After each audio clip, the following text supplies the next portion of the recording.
अर्थनीतीच्या पहिल्या भागामध्ये आपण आर्थिक क्षेत्र नेमकं कितपत विस्तारलंय याबाबत थोडक्यात जाणून घेणार आहोत. पूर्वी बँकेमध्ये एफडी ठेवणं किंवा बचत खाते काढणं, शेअर बाजारात गुंतवणूक करताना शेअर्स विकत घेणं एवढंच मर्यादित होतं. आता मात्र शेअर बाजारात तुम्ही गेला तर खरेदी विक्री बरोबर derivative, mutual fund, debt fund असे लाखो शब्द कानावर पडतात. दुसरीकडे गुंतवणूक म्हटलं की मालमत्ता असे वेगवेगळे पर्याय समोर येतात.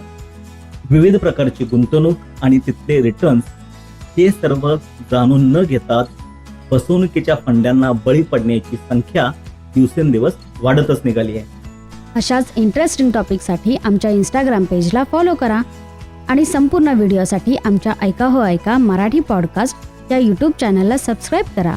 फॉलो करा, लाईक करा, शेअर करा.